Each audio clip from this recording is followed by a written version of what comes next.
Today on the Prior Transformation, I vibe about AI and how we should make it like dogs. Let's get started.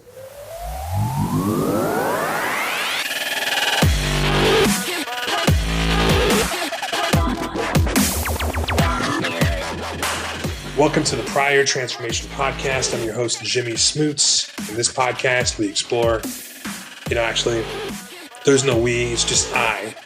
I'm the only person here. And really, I just ramble for 2 or 3 minutes on a technology or business topic. And occasionally, I'll interview some smart folks. If you like that kind of thing, enjoy.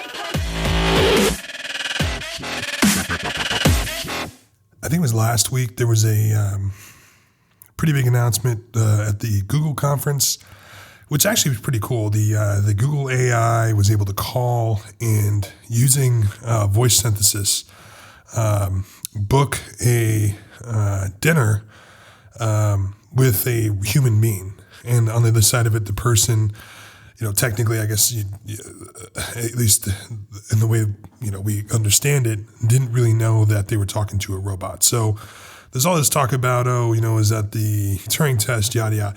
But regardless of that, I think that this is kind of like a interesting use case, but in reality isn't something that we really need. And the underlying concept that I don't think we need when it comes to AI, at least in the immediate future, is this notion of AI that's able to understand what we're saying. So natural language understanding, it's this whole subset of the AI space. And I think there's a lot of research that goes in this. There's a lot of work, obviously, with, you can kind of see this work manifesting through projects like Siri and all these other things. And none of these things work very well at all, by the way. And one of the biggest misconceptions is that we need a computer to understand us entirely. And meaning, we need a computer to be able to listen to what I'm saying, and understand that, and then take some action based on that. And I don't think that we actually need that.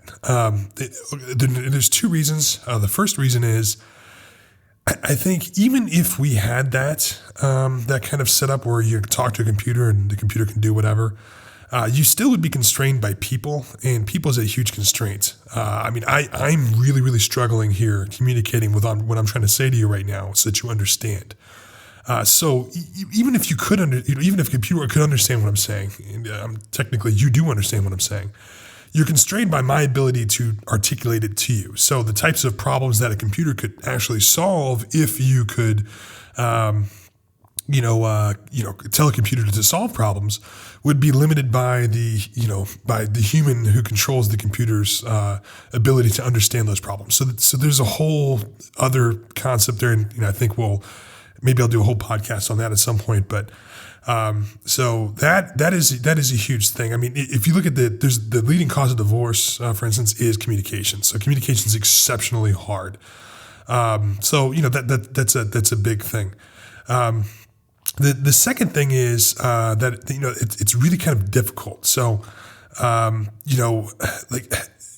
it's really hard to have a machine actually understand. I think it's probably something that's not going to happen in the near future, and therefore it's getting a lot of resources, and a lot of people are working on this problem, which is great. But I think what people really should be focusing on is building an AI that can listen to somebody on kind of like the intelligent level as like a dog, for instance. If you think about like what a dog is basically a wolf that we either separated from its pack, tens of thousands of years ago, and started hanging out with humans, and we domesticated this animal.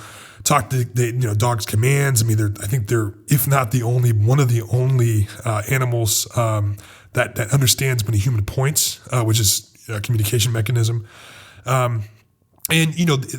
Dogs, they're great because you can train. You get a little puppy, and you can train a dog from an early age to do whatever. I mean, you can train a dog to be a hunting dog or a companion, or if you're the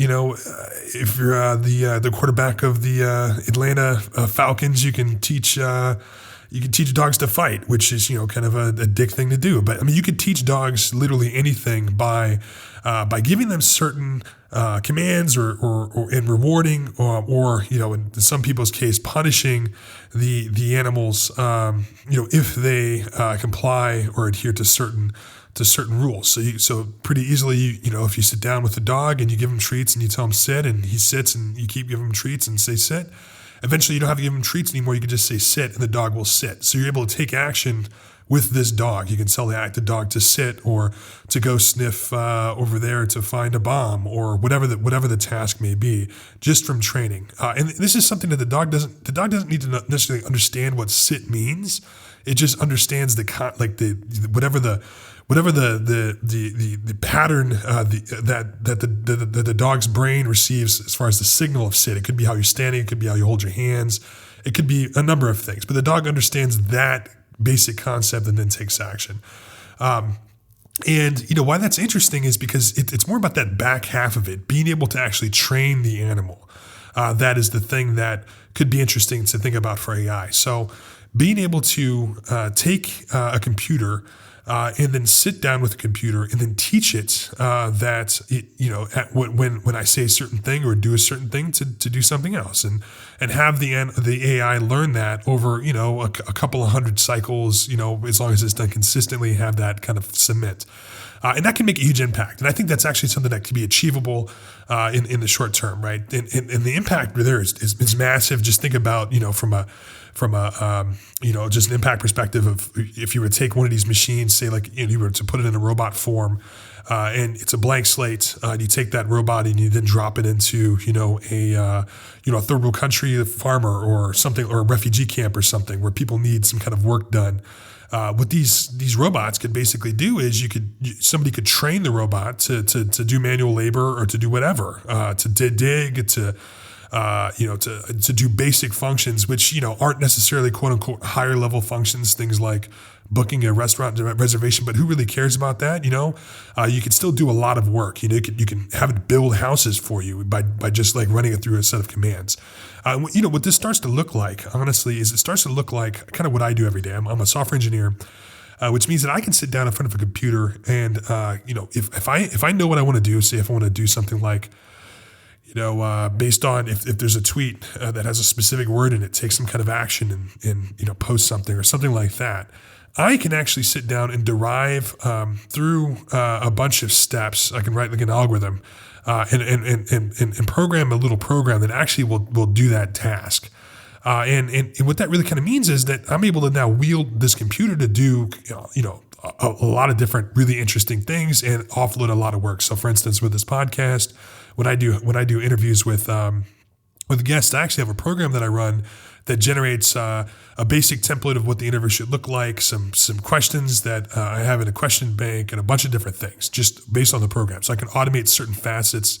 Also, when I post it, I can run a command and it'll post up to the syndication system, all those kind of things. So I don't have to worry about doing the kind of mundane things. So I think that there's a huge opportunity there, just kind of bringing that concept of being able to wield this technology and to automate certain things. If you can take that, which requires special knowledge today, and make it a lot easier so that a normal person could do it, just like they can with a dog, then there's something really special there that can happen. You can alleviate a lot of people's burdens, and assuming these machines can be cheap enough, you can do something really special. So, as I mentioned, I think we're kind of in a weird influx right now, or I guess an impasse right now, where we're trying to figure out what the best use of AI is and all of these different things. But I think that this is one use that we just haven't really thought of. So, hope you thought about this a little bit, or hope at least this sparked some thought. Make sure you subscribe and shoot me any comments or thoughts. Take it easy.